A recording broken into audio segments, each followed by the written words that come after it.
Not long ago, the Fox network approached the producers of The Simpsons with a simple request. 35 new shows to fill a few holes in their programming lineup. Good luck, Wiggum! Et si le spin-off était bien plus qu'une suite ou une variation? Recollons les morceaux ensemble.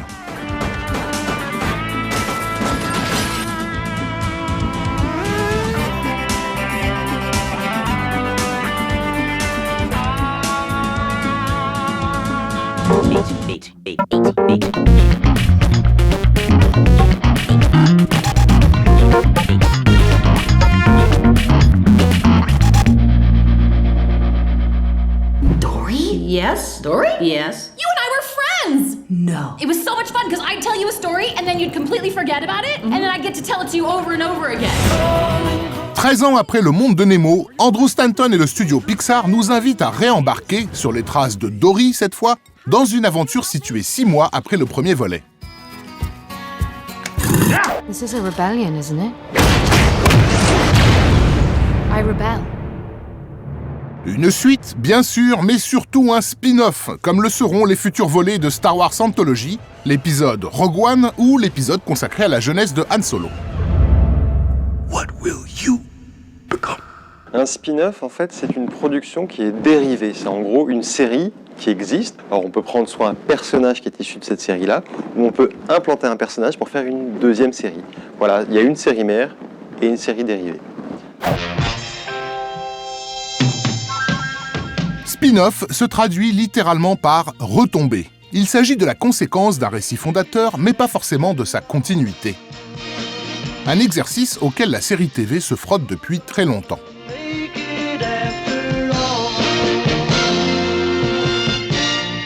Et Mary Tyler Moore, dans les années 70, qui était une série progressiste, a donné naissance à 3 spin-offs différents, sur 3 personnages de la série. Donc Mary Tyler Moore Show a donné naissance à Rhoda,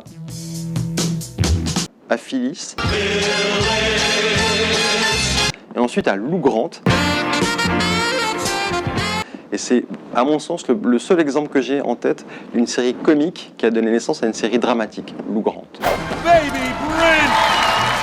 Et si l'on peut deviner la motivation commerciale à produire le dérivé d'un succès, la naissance d'un spin-off semble motivée par une dynamique entre le public et les créateurs.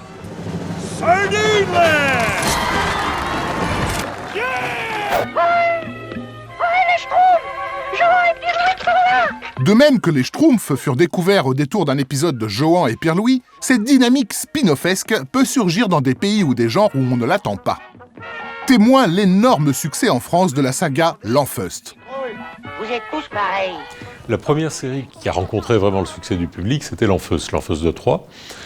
Et assez rapidement, l'éditeur de l'époque m'a dit « Écoute, le personnage du troll a un succès formidable, je voudrais que tu fasses les aventures de Ebus à côté, un spin-off avec Ebus. » Je lui ai immédiatement répondu « Non, je vois pas l'intérêt. » Ouais, j'entends bien, mais j'ai pas que ça à foutre. Quelques mois plus tard, je faisais une séance de dédicace avec Jean-Louis Mourier, avec qui on faisait une série qui s'appelait Les Feux d'Askel. Et un petit gamin lui amène un L'Enfeust, et Jean-Louis, très embêté, dit « Tu sais, c'est pas moi qui dessine cette série. » Puis bon, le gamin était tellement mignon avec ses grands yeux implorants, que Jean-Louis a regardé vaguement comment était fichu le troll Ebus à l'intérieur, et puis il a dessiné un troll à sa manière, et c'était un troll en tutu, en train de danser le lac des cygnes, et c'était vraiment le troll tel que le dessine Jean-Louis Mourier aujourd'hui. Et là, j'ai eu un flash en regardant ce dessin.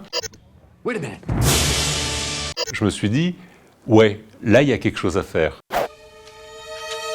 Quelque chose à faire. Adam. Comme si le regard du public avait invité le créateur à regarder son propre univers sous un nouvel angle. What happened? I think we're in the model. Eight.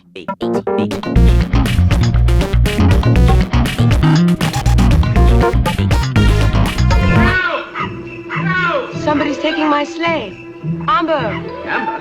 My dog. Leave this to me, ma'am. En 1963, Sir Lytton était le héros gentleman cambrioleur d'une comédie à succès intitulée La Panthère Rose. Mais la clé de ce succès s'était révélée dans le second rôle du film, à savoir l'inspecteur Clouseau.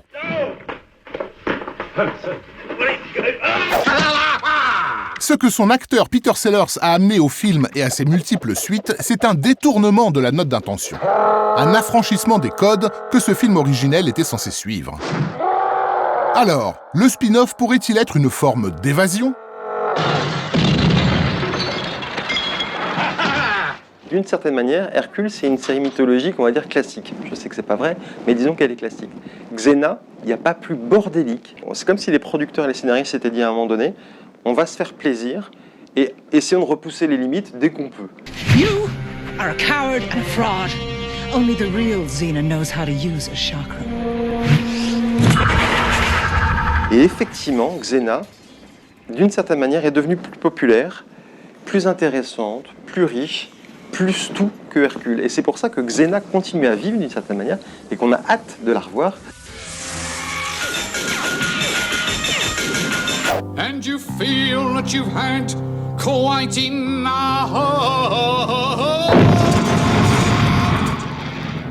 Just remember that you're standing on a planet that's evolving and revolving. Ainsi, le spin-off qu'on imaginerait être une exploration plus en profondeur d'un univers déjà balisé, devient en réalité un argument pour décoller, partir vers l'inconnu.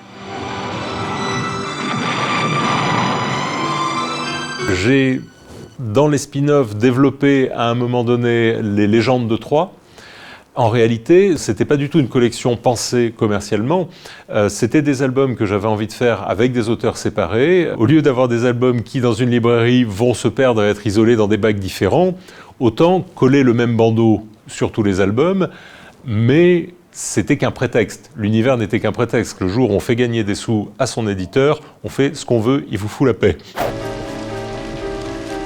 Plus que de l'opportunisme commercial, ce qui se joue ici ressemble à une façon de ménager l'éventuelle frilosité du public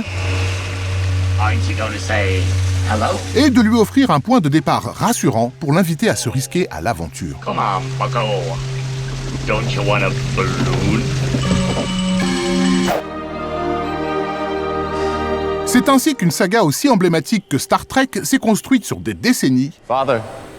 I am not our father. Et au mépris du danger, a fait reculer l'impossible. I shall simply say, good luck. Entre la première série d'origine et The Next Generation, il s'est passé plus de 20 ans. Et bien là, c'est l'implication justement des fans qui a donné l'idée aux producteurs en fait, de créer une autre série, de continuer cette franchise et cet héritage. The Next Generation n'a jamais eu l'aura cultissime de Star Trek, mais dans les faits est plus populaire que la Star Trek originale. Donc oui, il arrive qu'une série dérivée ait plus de succès que la série mère. Ils sont pourtant nombreux et parfois surprenants, les spin-offs qui sont parvenus à faire oublier leurs sources. Les copains de Justine et d'Hélène ont été vraiment super sympas. Qu'ils soient basés sur la variation au sein d'un univers ou sur une alternative de personnages principaux, ils témoignent d'une écoute attentive des réactions du public. Un feedback qui, dans le meilleur des cas, s'apparente à un perfectionnement du récit. On passe son temps à rire avec eux. Bah moi j'ai vécu 1 an avec eux. Oh là là, tu peux pas savoir. Il paraît que c'était pas triste. Cela fait presque 3000 ans que le feuilleton semi-historique de l'Iliade, avec sa guerre de Troie, passionne les érudits. Mais plus qu'Achille, Hector ou Agamemnon, le personnage auquel le public s'est le plus attaché reste Ulysse.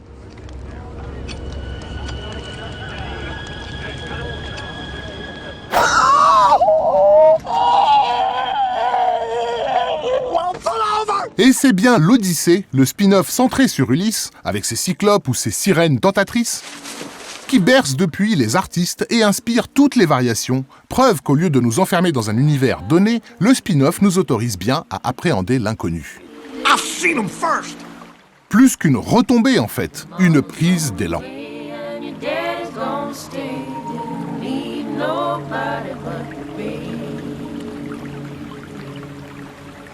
Go to sleep, little baby. Go to sleep, little baby. 8, 8, 8, 8, 8.